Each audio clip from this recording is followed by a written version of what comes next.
নমস্কার। ২০২৫ সালে মিথুন রাশির জাতক-জাতিকারা কেমন যাবে? মিথুন রাশি ও মিথুন লগ্ন। তাদের শিক্ষা কেমন হবে? কর্ম কেমন হবে? স্বাস্থ্য কেমন যাবে? প্রেম কেমন যাবে?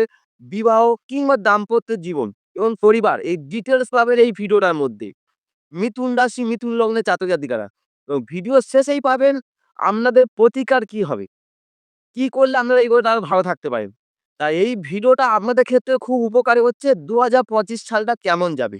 মিথুন রাশি বা মিথুন লগ্নের জাতক-জাতিকারা। যদি আপনারা মিথুন রাশি, মিথুন লগ্নের জাতক-জাতিকা হয়ে থাকেন, অবশ্যই পুরো ভিডিওটা দেখুন। আপনার ক্ষেত্রে এই ভিডিওটা খুব উপকারী হবে। মিথুন রাশি ১ম বলি এই যে রাশি বা লগ্নের অধিপতিকে স্বয়ং বুধ। বুধ হচ্ছে এই রাশিটাকে নিয়ন্ত্রণ করে। আর এই যে ২০২৫ সালটা সেটাকে কে নিয়ন্ত্রণ করবে? মঙ্গল। কেন বললাম মঙ্গল? ২০২৫ পাশাপাশি যোগ করুন ২, ০, ২, ৫, ৫, ২ এ ৭, ২ এ ৯। এই ৯ সংখ্যাটা নিয়ন্ত্রণ করে হচ্ছে মঙ্গল। আমি পূর্বে অনেকগুলো ভিডিও দিয়েছি যে মঙ্গল কি রকম ফল দেয়। তাই এখানেও বলি মঙ্গলের যেহেতু বছর, মঙ্গল এই বছরে মিথুন রাশির জাতক-জাতিকারা কি ফল পেতে করে চলেছেন? মিথুন রাশি ও মিথুন লগ্নের জাতক-জাতিকারা। ২০২৫ সালে প্রধানত ৪ টে যে গ্রহ আছে আমাদের ইউনিভার্সাল যে ৪ টে গ্রহ মেইন ধরা হয়, তাদের গোচর যেতে বেশি সময় নেয়। বৃহস্পতি ১ বছর, শনি রাহু কেতু ১.৫ বছর, শনি ২.৫ বছর। এই যে ৪ টে প্রধান গ্রহ এই ২০২৫ সালেও তার ঘর চেঞ্জ করবে। বৃহস্পতি আপনার শুরুতে কোথায় আছে? দ্বাদশে। শুরুতে আছে আপনার দ্বাদশে। সে হচ্ছে মে মাসে মাঝামাঝির দিকে তার ঘর শিফট করে আপনার রাশিতে প্রবেশ করবে মে মাসে। শনি আছে আপনার ৯ম স্থানে অর্থাৎ ভাগ্যস্থানে। সে হচ্ছে এই ৯ম স্থান থেকে শিফট করবে মার্চের শেষার্ধে ২৯শে মার্চ ধরুন, ২৯শে মার্চে শিফট করে সে আপনার ১০মে প্রবেশ করবে। ৯ম থেকে ১০মে যাবে। এই রাহু আছে ১০মে, মে মাসের মাঝামাঝিতে সে আপনার ১০ম থেকে ৯মে আসবে। ১০ম থেকে একাদশে যাবে না। ১০ম থেকে কিন্তু ৯মে আসবে। কেতু হচ্ছে কেতু কোথায় আছে? আপনার 4th হাউসে আছে, চতুর্থ ভাবে আছে। এই চতুর্থ থেকে সে আপনার কোথায় যাবে? আপনার পঞ্চমে না গিয়ে তৃতীয় এ আসবে। কারণ যেহেতু ওরা হচ্ছে রাহু কেতু হচ্ছে উল্টো দিকে ঘোরে। মানে ওরা বক্রগতিতে চলে। তাই এই আর মঙ্গল যদি শুরুতে মাসের শুরুতে একদম বছরের শুরুতে একদম স্টার্টিং এ কোথায় আছে? আপনার ধনস্থানে বক্রী হয়ে এবং সে বক্রী হয়ে আপনার রাশিতে প্রবেশ করবে। আর বুধ, শুক্র আর হচ্ছে রবি এরা হচ্ছে প্রতি মানে ১ মাসের মধ্যে বুধ ১৮ দিন অন্তর, শুক্র ২৮ দিন অন্তর, রবি হচ্ছে ১ মাসে এরা ঘর চেঞ্জ করে। আর আপনার যে ধনপতি চন্দ্র সেটা প্রতি ২.৫ দিন অন্তর, অন্তর চেঞ্জ করে। এই যে গ্রহদের অবস্থান মূলত বৃহস্পতি, শুক্র, মূলত বৃহস্পতি, শনি, রাহু, কেতু এই যে ৪ টে মেইন গ্রহ চেঞ্জ হচ্ছে। এর ফলস্বরূপ মিথুন রাশির জাতক-জাতিকারা কি ফল পাবে? আমি পরপর স্টেপ ওয়াইজ ধরে আলোচনা করছি। মিথুন রাশি বা মিথুন লগ্নে যদি হয়ে থাকেন, ভিডিওটা ১ম থেকে শেষ পর্যন্ত দেখার চেষ্টা করুন। আপনার ক্ষেত্রে এই ভিডিওটা অনেক উপকারী হবে। ১ম আলোচনা করব কর্মের কতটা অগ্রগতি ঘটবে। আপনার কর্মের সেক্টরে কতটা অগ্রগতি ঘটতে পারে। ১ম আলোচনা করি। এই ২০২৫ সালে মিথুন রাশি বা মিথুন লগ্নের জাতক-জাতিকারা কর্মসংক্রান্ত দিক থেকে মিশ্র ফল পাবে। কেন বললাম? বছরের শুরুতে বৃহস্পতি কোথায় বসে আছে? কর্মপতি সে। আপনার তো বৃহস্পতি কর্মপতি। সে আছে আপনার দ্বাদশে বসে আছে। এই দ্বাদশে বৃহস্পতি কিন্তু শুভত্ব নয়। কর্মপতি যখন দ্বাদশে অবস্থান করবে সে হয়তো শুভ ফল দেবে না।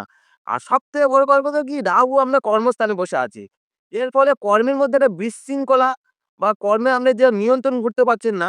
মে মাসের মাঝামাঝি থেকে যখন এই রাহু এবং বৃহস্পতি দুটো গ্রহ যখন ঘর চেঞ্জ করবে, দুটোই গ্রহ এবং ঘর চেঞ্জ করবে মাঝামাঝি সময় থেকে, তখনই এই শুভ ফলগুলো পেতে পারবেন। তখন অনেকটা যে সমস্যাগুলো চলছে সেই সমস্যা থেকে আমরা রিলিফ পাবে এবং সংক্রান্ত দিক থেকে আপনার শুভত্ব আসবে। কারণ কি কর্মপতি তোমার রাশিতে প্রবেশ করছে। রাশিতে যখন কর্মপতি যখন প্রবেশ করে, কর্মের একটা উজ্জ্বলতা বৃদ্ধি পায় এবং কর্মের একটা গোল্ডেন অপরচুনিটি আপনার নানা রকম কর্ম আপনার হাতে আসতে পারে। কিন্তু এখানে বলি, শনি হচ্ছে আপনার ৯ম স্থানে আছে। ২৯শে মার্চের পর থেকে শনি ৯ম থেকে আপনার ১০মে প্রবেশ করবে। এই ১০মে যখন শনি যখন এন্ট্রান্স করছে, এর ফলে কি ১০মে শনি থাকলে তার কর্মটা একটু বেশি করতে হয় সেই জাতক-জাতিকা। তাহলে বছরে যখন বৃহস্পতি শুভত্ব আসবে কিন্তু আপনাকে কর্ম একটু বেশি করতে হতে পারে। কারণ কি শনি আপনার কর্মস্থানে থাকবে মার্চ মাসের পর থেকে। ফলে আপনার কর্ম বেশি করলে আপনি সবথেকে শুভ ফল পেতে চলেছেন। কর্মটা একটু বেশি করতে হতে পারে। মিথুন রাশি, মিথুন লগ্নের জাতক-জাতিকারা। চলে আসুন আর্থিক বিষয়টা। ২০২৫ সালে অর্থনৈতিক বিষয়টা কেমন যাবে? মিথুন রাশি, মিথুন লগ্নের জাতক-জাতিকারা অর্থনৈতিক বিষয়ে মিশ্র ফল পাবে। কারণ কি? এই বছরে যে আমাদের শুরুটা হচ্ছে, এই যে বছরটা ২০২৫ সালে, ২০২৫ সালে বৃহস্পতি কি আমরা দ্বাদশে বসে আছি। এই দ্বাদশে বৃহস্পতি আর কি অর্থ সঞ্চয়ের ক্ষেত্রে খুব শুভত্ব নির্দেশ করে, ব্যয়স্থানে বসে আছে। ১ নম্বর। ২য় নম্বরে কি? এবার বলছে ২য় নম্বর যে বছরের শুরুতে দ্বাদশে বৃহস্পতি কিছুটা ব্যয় বৃদ্ধি করবে এবং শনি কোথায় বসে আছে? আপনার দশমে বসে আছে। শনি আপনার দশমে আছে। এই নবমে আছে, সে দশমে এন্ট্রান্স করবে। অর্থাৎ কি মার্চ মাসের পর থেকে কিছুটা শুভত্ব ফল আসবে। যখন বৃহস্পতি আপনার রাশিতে প্রবেশ করবে আর শনি যখন দশমে গিয়ে সে আপনার ৩য় দৃষ্টি দ্বারা হচ্ছে মানে কি মানে ব্যয়স্থানে দেখবে। শনি যখন ব্যয়স্থানে দৃষ্টি দেয় তখন তার ব্যয় কম হয়। তার একটু মধ্যে একটা সঞ্চয় ভাবটা তৈরি হয়।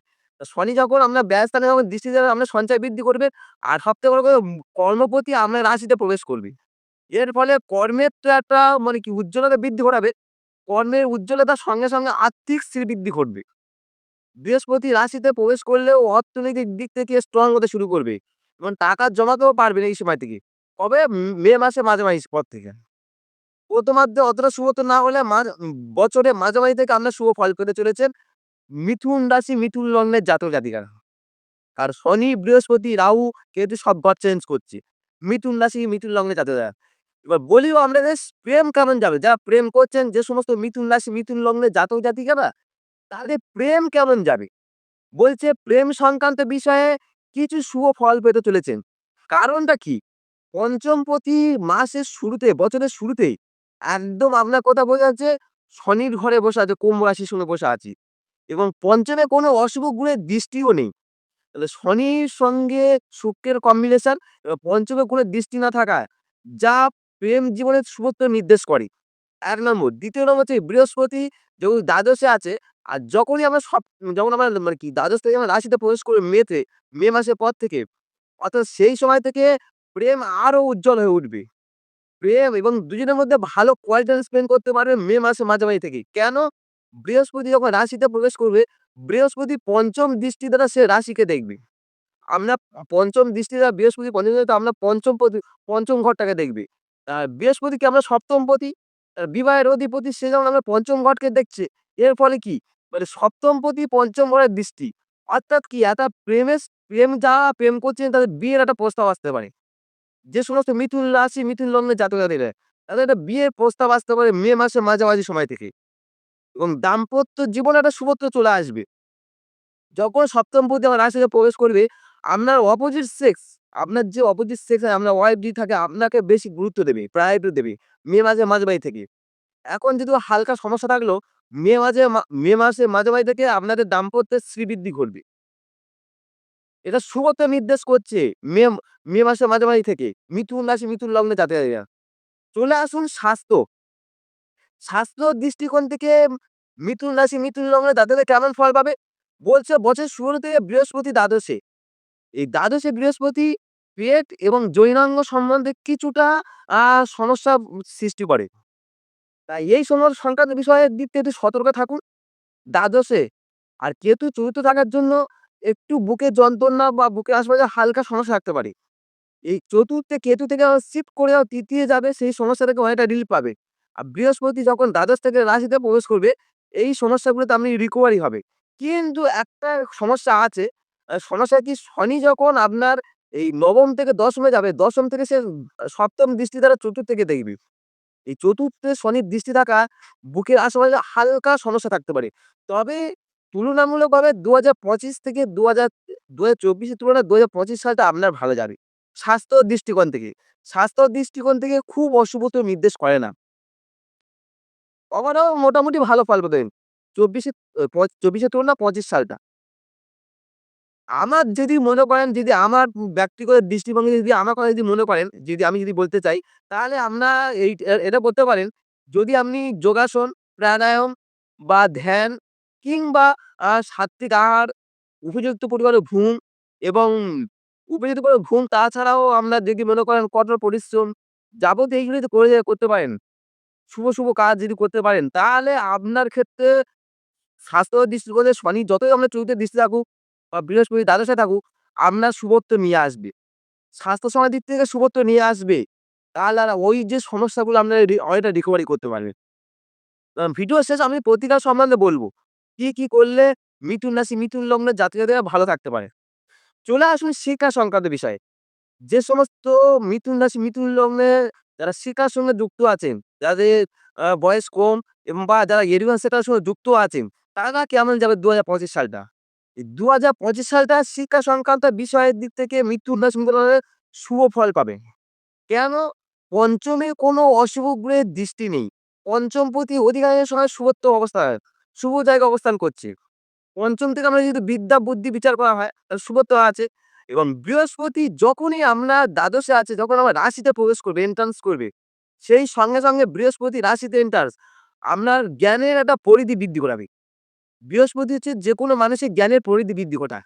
তা বুধ হচ্ছে আমাদের বুদ্ধির কারক, সেও আপনার শুভত্ব জায়গা আছে।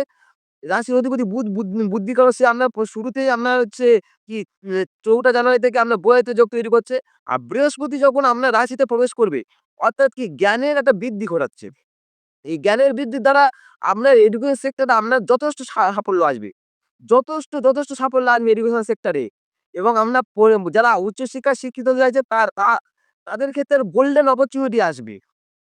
অর্থাৎ কি এই বিষয়ে আমরা মানে শিক্ষা সংক্রান্ত বিষয়ে আমরা শুভ ফল পাচ্ছেন। ২০২৫ সালটা। পরিবার সংক্রান্ত, পরিবার সংক্রান্ত কি ফল পাবেন? ২০২৫ সালটা পরিবার সংক্রান্ত মধ্যম ফলাফল পাবেন। কেন? মিথুন রাশি জাতকরা কেন বললাম মধ্যম ফলাফল পাবেন?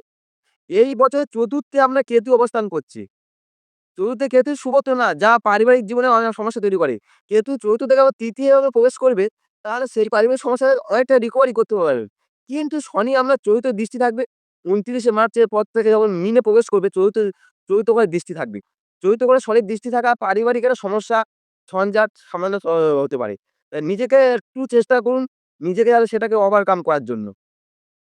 নিজেকে ওভারকাম করার জন্য, তা না হলে একটু সমস্যা পড়তে পারেন। এই ছিল মেষ থেকে, এই ছিল আমার যে মিথুন রাশির জাতক-জাতিকার শিক্ষা, কর্ম, স্বাস্থ্য, প্রেম, দাম্পত্য, পরিবার বা অর্থনীতি বিষয় কেমন যাবে সব বললাম। আমি যেহেতু বলেছি, ভিডিও শুরুতে বলেছিলাম যে মিথুন রাশির জাতক-জাতিকারা প্রতিকার কি করবে। যদি আপনারা মুগের ডাল নিতে পারেন, সেই ডাল নিয়ে যদি পাখিদের খাওয়াতে পারেন, আপনার যত সমস্যা থাকুক সেই সমস্যা থেকে আপনি রিকভারি করতে পারেন, ১ নম্বর। দ্বিতীয় হচ্ছে সাধু সন্তদের বা কিংবা আপনার গুরুজনদের সেবা করুন, ২য় নম্বর। ৩ নম্বর যদি বলছে, যদি আপনি সবুজ রঙের বস্ত্র কন্টিনিউয়াস পরিধান করতে পারেন, আপনার রাশিটা শুভত্ব হবে। আপনার আরো শুভ ফল পাবে, ৩ নম্বর। ৪ নম্বর, আপনি বাঁ হাতে কোনো রূপোর চেইন পড়তে পারেন, বাঁ হাতে। তাতে আপনার শুভ ফল পাবে। ৫ নম্বর হচ্ছে কি, আপনি হাতে যদি পান্না ধারণ করতে পারেন, ডান হাতে কোনো যদি পান্না ধারণ করতে পারেন, তাতেও আপনি শুভ ফল পাবেন। এই প্রতিকারগুলো যদি করেন, আপনার মিথুন রাশি, মিথুন লগ্নের জাতকরা আপনারা সব দিক থেকে শুভ ফল পাবেন। এই ছিল মিথুন রাশি, মিথুন লগ্নের ২০২৫ সালটা কেমন যাবে। যদি আপনাদের কাছে মনে হয় তথ্যটা ভালো লেগেছে বা আমার দ্বারা যদি আপনি উপকৃত হয়, তাহলে লাইক বা কমেন্ট করতে পারেন এবং যদি চ্যানেলটা ভালো লাগে সাবস্ক্রাইব করে সঙ্গে থাকতে পারেন। নমস্কার।